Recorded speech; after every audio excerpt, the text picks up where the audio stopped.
Welcome, and thank you for joining us for Sunday service at the Center for Spiritual Living Denver. Whether you're here in person or tuning in from afar, we're grateful. Blessing. If you're joining us online, feel free to say hello in the comments so we can celebrate you and your light. Life brings many experiences, and you never have to walk through them alone. Our licensed spiritual practitioners are available for personal prayer support. Their names and contact information can be found on our website at csldenver.org. You may also email prayer requests to info@csldenver.org. Convenient links are included in the description of this broadcast. We extend deep gratitude for your participation, your financial contributions, generosity, and your continued support of our services, classes, and community events. If you'd like to stay connected and informed, we invite you to sign up for our weekly newsletter on our website. We continue to live stream all services every Sunday on Facebook, YouTube, and the New Thought Media Network. Wherever you are, you can join us in real time. Thank you for your precious attention and for being part of this beloved community. Now, take a breath, open your heart, and prepare for an experience of inspiration and spiritual nourishment.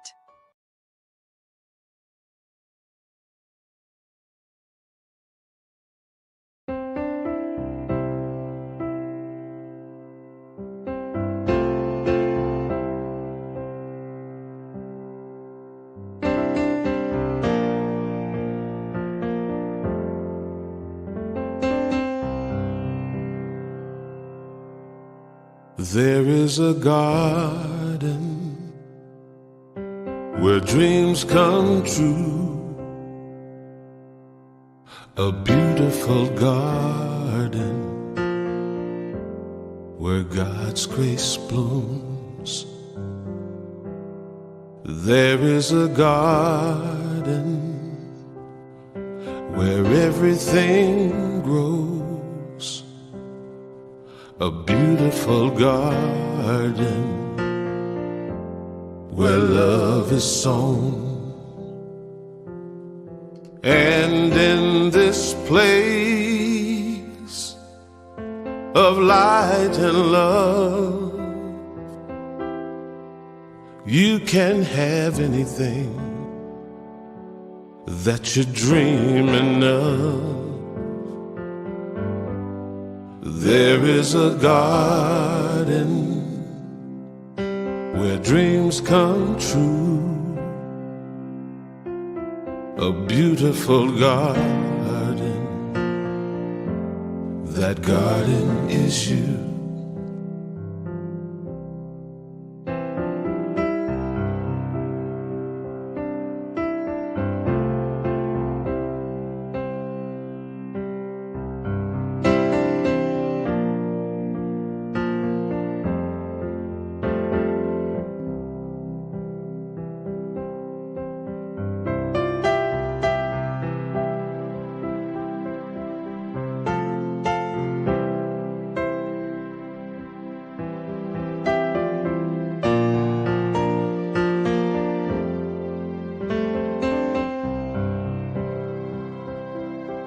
And in this place of light and love, you can have anything that you're dreaming of. There is a garden where dreams come true, a beautiful garden. That garden is you. Such a beautiful garden. That garden is you.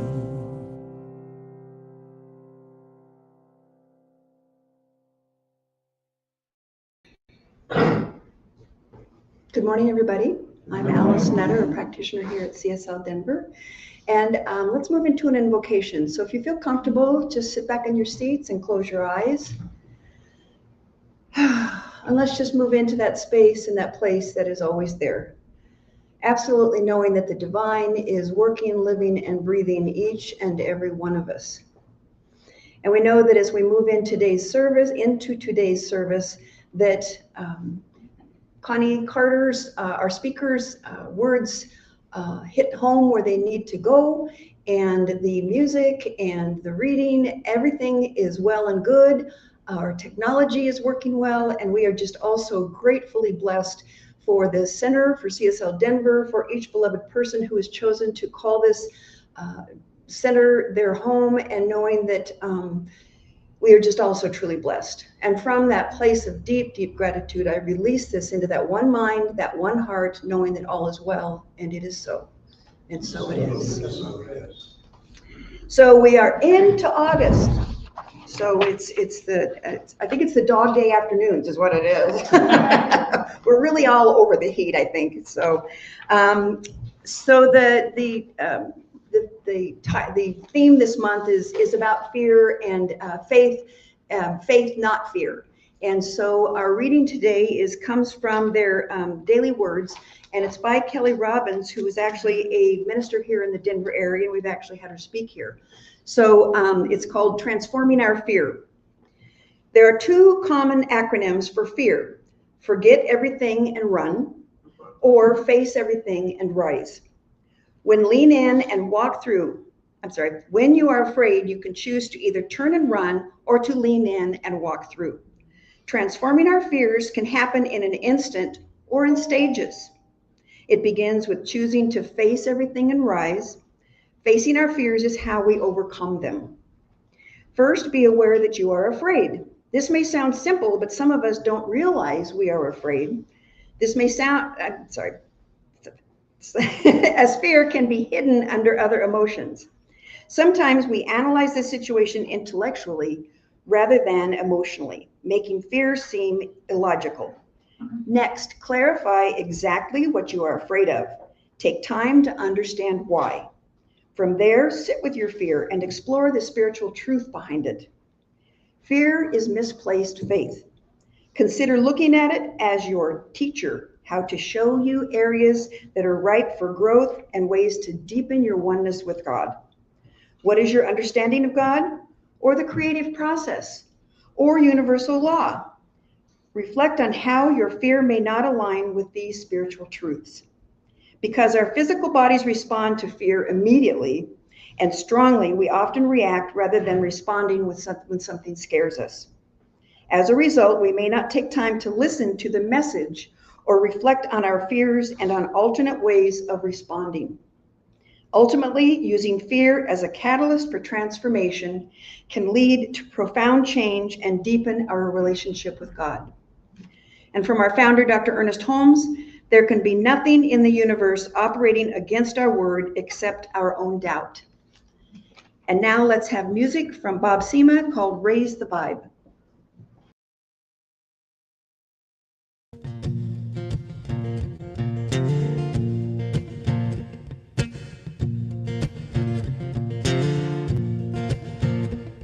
There's a shadow on the wall, there's a bomb about to fall. There's a knocking on the door, it's not so gentle anymore. And there's a bird about to fly, there's a herd on the run. It's beginning to be so clear they might know something that we don't. And there's a rising of the tide, there's an anger in the sky. There's a frequency and vibration that will not be denied. And there's a phone about to ring, it's a call we got to take.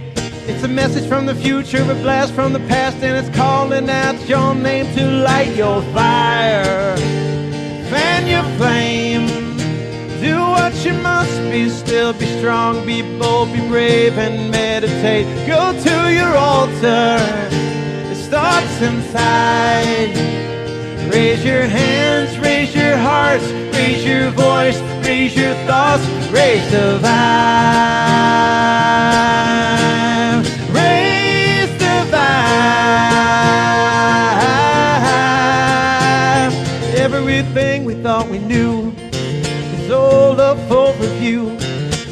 ain't gonna change for the better. It's not a breakdown, it's a breakthrough. And we sang this song before, we danced all over this floor. But the whisper we heard in the breeze, my friend, it's turned into a roar. To light your fire, fan your flame. Do what you must, be still, be strong, be bold, be brave, and meditate. Go to your altar, it starts inside. Raise your hands, raise your hearts, raise your voice, raise your thoughts, raise the vibe, raise the vibe, raise the vibe, raise the vibe. Every hand you touch, every eye you see, every breath you take, every word you speak, every truth will begin to rise, every lie will finally die, and the end will come to the fear and shame. Everything will be called out by its name. No, nothing hides and nothing slides, and only love survives. Raise the vibe.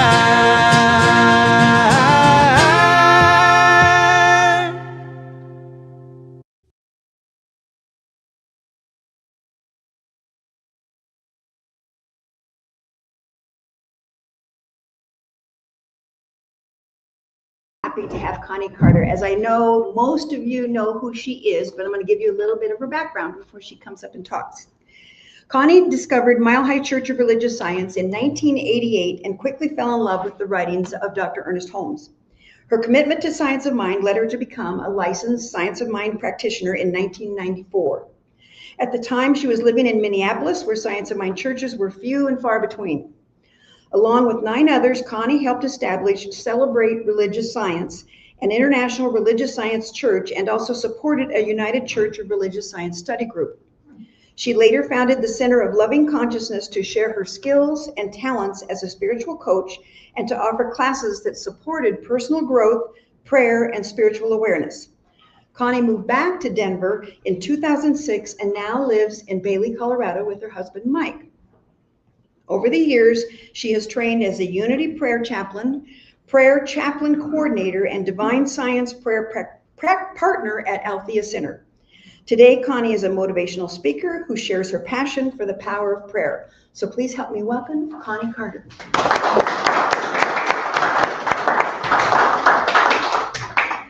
Thank you, Alice. It's so wonderful to be here and to be a part of this, because this is kind of where my roots were when I came to Denver. I was already a practitioner, but I got invited to be on the team that is so much active still here today. And in 2010, I was actually on that team when Mike Carter showed up into my world. And so our roots really do begin here. So it was kind of interesting how when Allison, contacted me to let me know, that there was a theme and that we would be, exploring this idea of faith as a force for change. And because at that moment I had just gotten out of the hospital and I was angry and frustrated and scared. A lot of things were happening in my life in that moment. And I knew this was the perfect topic I knew that as I began to explore this idea and to embody, what that means to be, to be standing in my faith. And so what is faith? And that's something we each have to determine. But for me, it's a willingness to detach from the appearance and to move the ego to the side. And that's not always easy because our ego sometimes likes to be in charge. And so then it's to living from that deeper sense of awareness that there is a power greater than we are, and that it has our back. And when you're going through something that isn't normal, like being sick, or it's, you have to reach inside. You have to reach into that space that says, I'm okay. And that's not always, the first place we go. Our ego would much rather say, let me out of here. And so I have to admit that, to take the step that moves you into your faith, it takes courage. And what comes with it is responsibility and practice.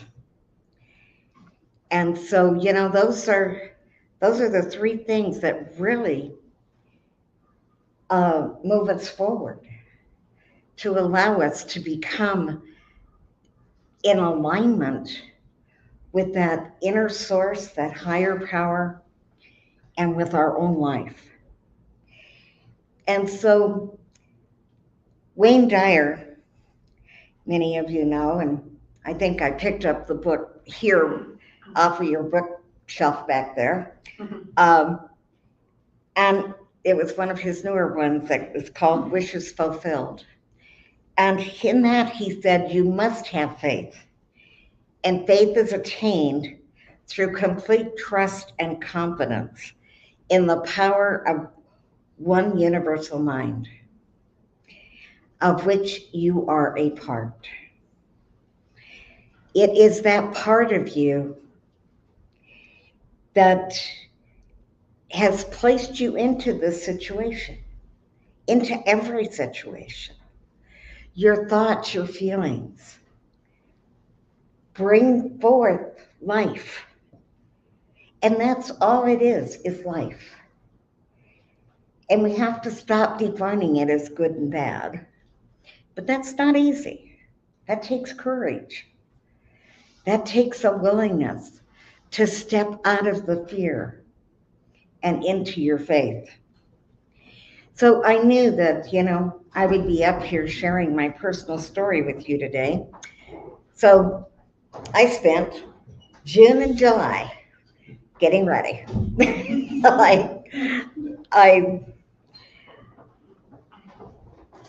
I took on the responsibility of having to take a look at what faith was to me. And I mean, like Alice said, I became a practitioner in 1994.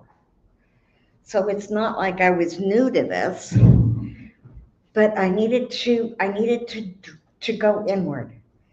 I needed to tap into that which I believed. And I needed to find that faith that says, I'm okay. And so I also had to find my voice. Because sometimes when we're on a spiritual journey, we do like to go inward. We like to, take that time to, be responsible and to find our courage. But sometimes we need to get loud.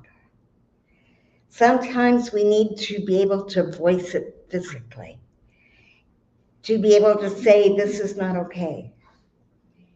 And that's a good thing to say, to be so in touch with yourself that you can say, this is the way I want to live, or this is not. Life requires both of that from us. So I did. I found my faith and took a deep breath. And then I had to face my anger. For once again, I found that I was not being listened to and I was not being heard. And as I took that breath and I went within, I realized that this is a pattern. This has shown up in my life time and time again. I came from a family that couldn't hear me. I had many situations where I felt I wasn't listened to on my job or in a relationship. And I didn't always speak up. Instead, sometimes I would just run away. And which sometimes meant I got divorced because that was easier than staying in relationship. Or sometimes I walked away from a job that I loved because I didn't want to fight for it. So, there's many times that we go through life that we have an opportunity to look at what's going on inside of us. And so what I knew is that I was at another point and it was a time to change. And so I found a reading from Ernest Holmes. So we're going to have a slide here that says, we all have the ability to transcend previous experiences and rise triumphantly above them. But we shall never triumph over them while we persist in going through old mental reactions. So what does that mean? That means I have to figure out a new way to be, a new way to say what I want, a new way to express who I am. And so a new way, it doesn't mean that we have to totally remake ourselves. I love being Coni Carter. I love being 81 years old and alive in this world. I love being a practitioner. There are many things that I love about me, but there's those little things that are hidden in my subconscious that, say, I'm not good enough, I'm not worthy, I need to be different. And it's those things that I really, when they come up, I need to face them and to be responsible for them and to be willing to change. And change isn't always easy. But Ernest Holmes says that anger can be turned into love. And the very power that's been destroying us can build us up. So how can I turn those emotions that are filling me with anger into a healing energy? My training says that we must look at the conditions in our own world because they will reflect back to us what is going on inside. That's not always an easy thing to do, people. When your world is crashing and burning, it's not, saying I'm responsible for this. And you don't want to use that word. I'm responsible for this in such a way that you beat yourself up. That's not what this is about. Responsibility is not about beating yourself up. Responsibility is just about saying, I recognize what's going on. And I either want to stay here or I want to change. And change just means I want it to be different. I want it to empower me rather than to drag me down. And so I was being called to affirm what I had faith in. And like all of us, we all have a story. So my story began on June 14th or 13th. And I had decided through talking to my medical doctors to do some vein procedures that they say help with the blood flow in your legs as you get older. And it sounded like a good idea. And I did more research, and I had gone forward. And so I had 2 procedures. One the first week of June, the second one the second week of June. I had, had that second procedure like the morning of the 12th of June. And they said everything was going fine until it wasn't. At 5:30 in the morning, I woke up and I knew that it was no longer fine. My body had produced a staph infection and an allergic reaction to the glue that they use in these procedures. Who would know? I mean, who would guess that you would react to glue? But your body is a strange and wonderful thing. And so I have to admit, I called my daughter in Michigan and because I didn't want to take responsibility. And I said, what should I do? And her response was, if you're calling me, Mom, you know what you need to do. So Mike packed me up and off we went to the emergency room. And so they kept me in the actual emergency room for about 8 hours, and then finally moved me into the hospital part where I would be for the next 2.5 days. And through that process, I also, became very aware that my veins don't like to be poked. And, they'd put things in and the vein would break and say, nope, not going to stay there. So 2.5 days later, I finally said, I've had enough. And I spoke to the doctors and I said, I need out of here. I need to go home where I can face my emotions. Because this was all very emotional. I mean, when you've got a infection raging through your body, and everything just does not feel normal. So I wanted to go home where I could really get deep into my spiritual practices of praying, crying. Crying is a spiritual practice, in case you don't know that. Trusting. And also with me, that includes a lot of reading. For I love my books. I love, to pick them up and be able to open them up and to take whatever is being said in that moment in that book. Don't need to read the whole book necessarily, but I have a library of 500 books so that I can just reach up on the shelf to remind me of what the truth is, so that I can move into that space where I can trust and know, which is what faith is about, and which gives you the strength and the power to change. So, but I'm on top of it, right? I'm home, I'm safe, I'm doing all my stuff. Well, a week later, the infection decided to move to my big toe. And we ended up back in the emergency room again for another 12 hours.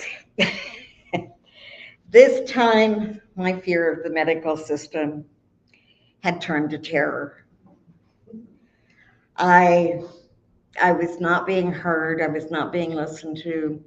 They have their procedures, and they're going to insist on, putting the needles where they want to try to put them, and they aren't going to listen to me.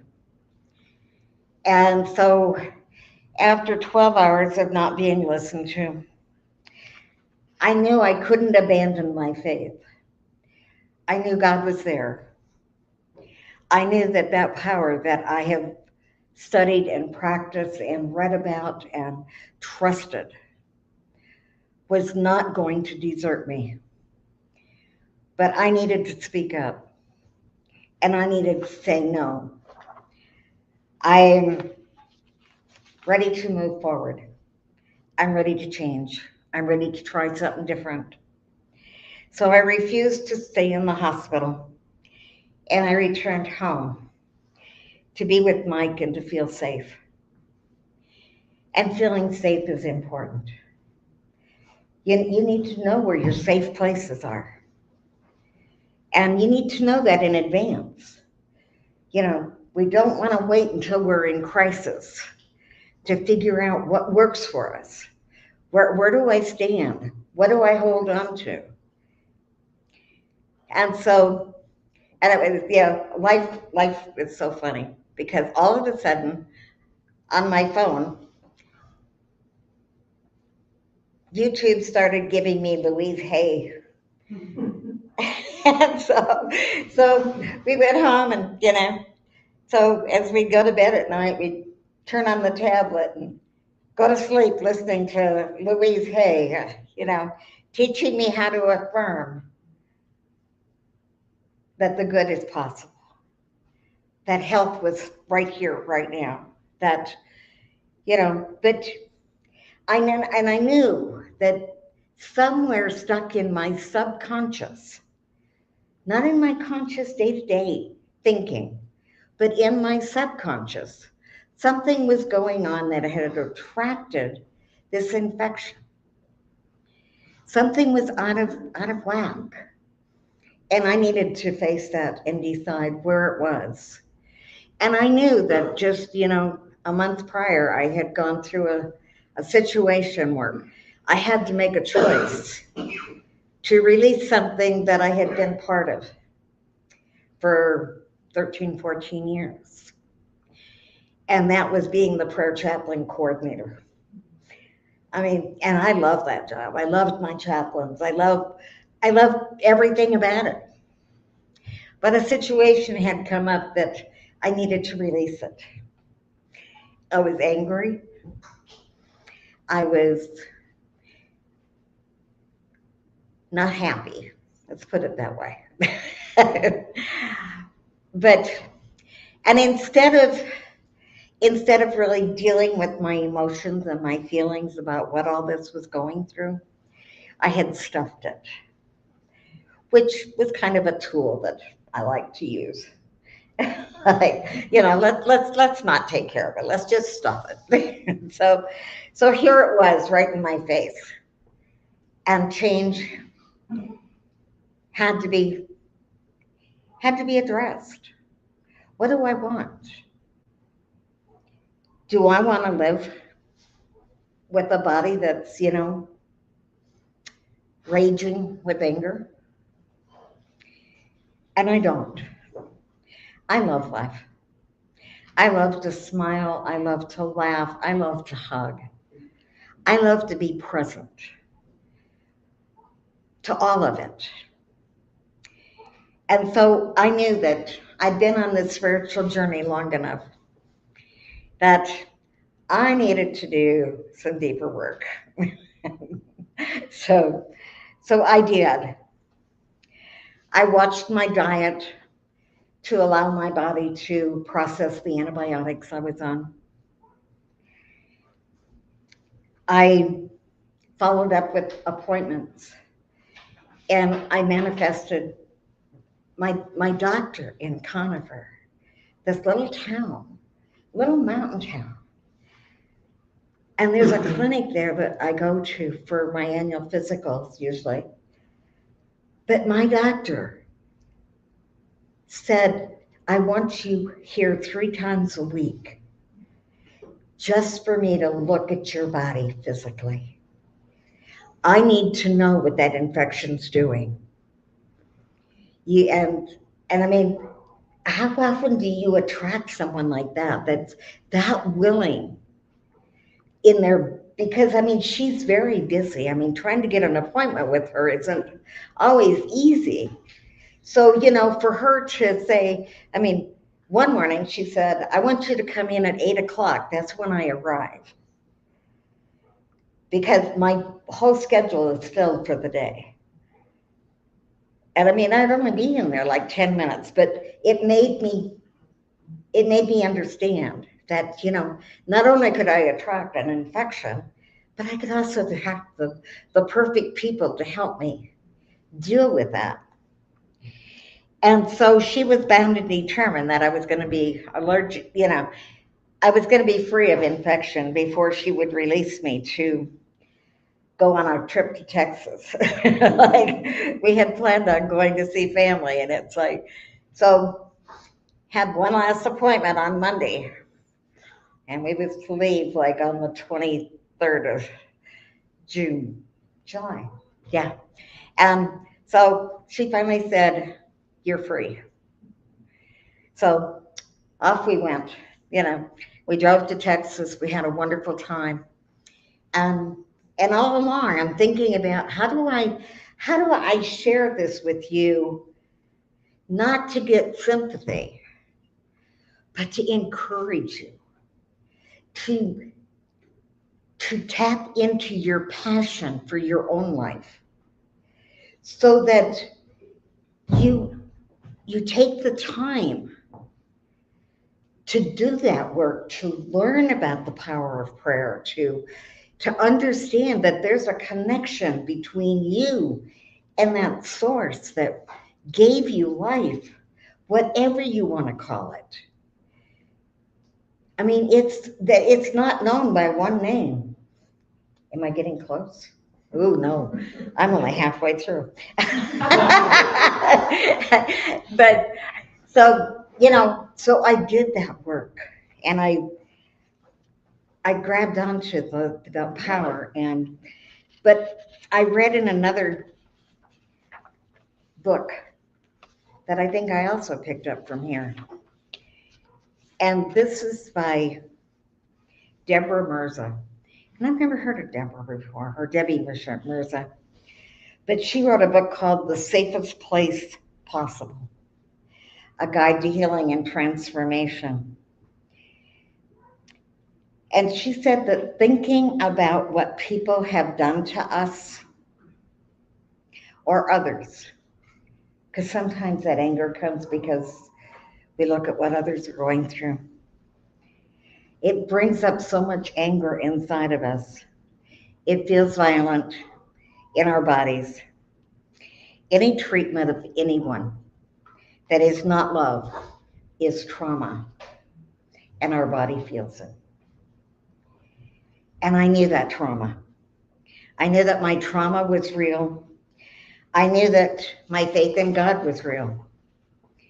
I understood that sometimes life gives us challenges that are not easy. And so it is up to us, though, to take those steps that are necessary to do the healing work that's possible inside of us. Our faith requires that we live in the now. And that's what Debbie was saying. We can't hold on to the past. We can't hold on to the future. We have to live in the now. For the past will not bring you comfort. And the future cannot guarantee you that you're gonna, make it through. And we don't know what that's gonna involve. But if we're grounded in that connection, we know that whatever it is good. So we build that base before we get into crisis. We grab onto those tools. Do not live in the past or the future. Live in the now. There is no hurt that love cannot heal. I want you to hear that. There is no hurt that love cannot heal. And that's why you need to do the work of loving yourself, making yourself important, so that when others turn to you for help, you can be there for them. But if we don't do our own work inside, we can't be there for others. We can't take care of them and not take care of us. So faith must be built before challenges happen. And so that brought me to my last slide of Emmett Fox. And I don't know about many of you, but they used to produce a magazine called Creative Thought. And so I have many of these on my shelf, but this one happens to be from 2000. And I read that you must build up by faithful daily exercise, the true love consciousness, and then all the rest of the spiritual development will follow upon that. Love will heal you. Love will comfort you. Love will guide you. Love will illumine you. So the work of loving yourself enough to take on the responsibility of your own healing. And today I am healthy. I mean, I'm vibrant. I'm alive. I'm here. And sometimes you have to ask help from others. So don't forget that. They're in your life to help you when it's necessary. So turn to them as well as yourself. Don't think you have to do this thing called life alone. Know that the people you need are there as you draw them forth. So I'd like to take this opportunity now for us to move into my favorite thing to do. And prayer has been my passion since I came across Ernest Holmes in 1988, and I learned that there actually was a formula for prayer. So I learned that formula because everybody had said pray, but nobody had taught me how. But this place, this thing called spiritual living, teaches you how to pray. So if it feels comfortable, close your eyes, take a deep breath, and drop to your heart. And know with me that there's only one power, one wholeness, that we know as Spirit, God, Divine Source, and by many other names. This one power is the power of love. And to have faith in that power is to call forth the energy of life to be present with us right now. So I call forth my faith and love to unfold the healing of the body, mind, soul, feelings, emotions, whatever may be unfolding in this moment. This faith says yes to the good, and I know it is present and operating through everyone. I demand the power of faith to bring forth the change that is necessary to bring peace, balance, joy, love, laughter, safeness into our bodies right here and right now. For we have opened ourselves to this possibility. We have said yes. We have listened. We have spoken our word. And it is done unto us as we believe. And so I claim that healing right now. And I release any idea of lack or limitation. And in that truth, I easily and effortlessly say thank you. Thank you for the faith that is working as a force for change. Thank you, with a grateful heart, for the power of release and letting go. For then I can say, it is done. And together we can say, and so it is. Amen.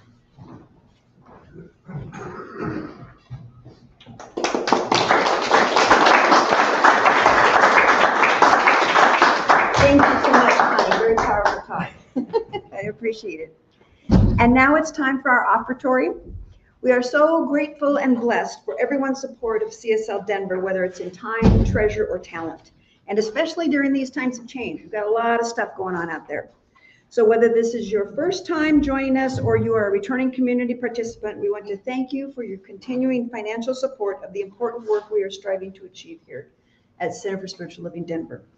Right now, there are several ways you can make your financial contribution to Center for Spiritual Living Denver, and it's running along across the bottom of the screen, old-fashioned way of just putting it into the tray going around, or you can go onto our website and hit the donate button, or you can do text to give, or mail to our P.O. box. So any one of those, we're just making that all possible for you. So just if you'll just place your hand over your heart, either with your gift or just with your heart, and repeat with me our affirmation. This perfect gift is spirit and form, circulating and blessing all that it touches. Freely I give, and joyously I receive, and so it is. We have a few announcements. We have one more July-August Science Mind magazine. There was some really good stuff in there these past 2 months. So we've still got August. So there's one left at $10. There's several older issues that are on the table that you are free to take home if you need to do some more spiritual reading. And we have, right after service today, we have our meditation and coffee social. So we have get some fellowship with some coffee and cookies or whatever. We'll circle up. Tim will lead us in a meditation, and then we'll just have a little bit of discussion about the meditation. So feel free to stay and join us in that. And also over on the table, Bill Carlton, one of our practitioners, has set up an optimal employment support.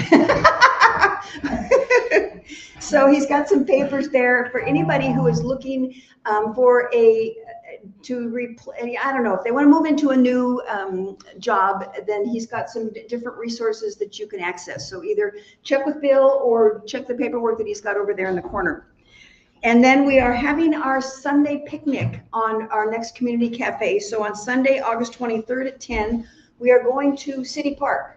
And I will have a map available on our website, and for next week we'll have just kind of showing where we're generally going to be. But basically, we're generally going to be about 17th and Steele is where our general location. So we just ask you to bring your own lunch, bring a chair or a blanket, and we'll just have a great time and just have a nice. Hopefully, it'll be cooler. So we'll see. And we've also got a Foundations of Science of Mind and Spirit class coming up. Reverend Delzia is going to be teaching it. And this is our foundations class. It's the most basic class that we start out learning about Ernest Holmes' teaching. And it's a 6-week module. And it's the required text is The New Design for Living by Ernest Holmes. And you can order that on Amazon. I don't think we've got any back on the bargain on the table, but we'll just check and see. It's 6 Tuesdays beginning September 15th through October 20th, and it's on Zoom. And it's from 6:30 to 9:30. And the tuition is $110 for the 6-week class, but we also have some partial scholarships available if you're interested in that.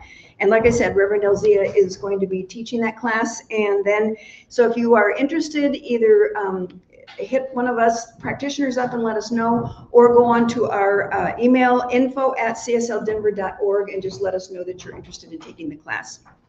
And our Curiosity Corner back here, we've got some newbies here. So we've got a lot of us have kind of culled our libraries, like Connie. We all have a lot of books.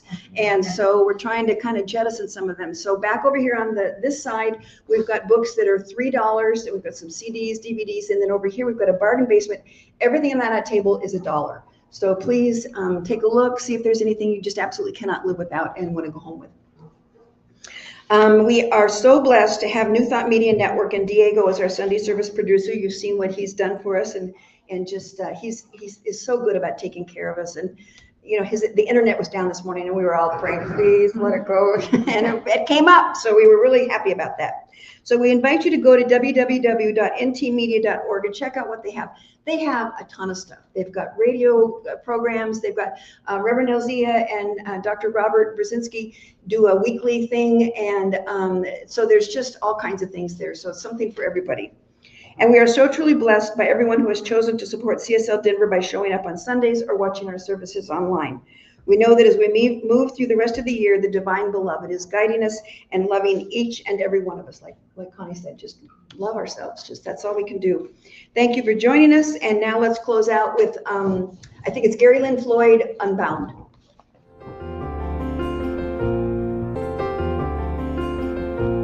Breathe every breath. Release your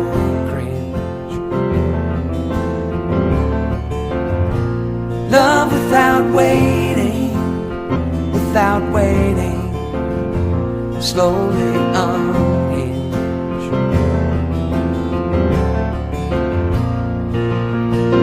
You ain't got a thing to fear, looks like love is growing here.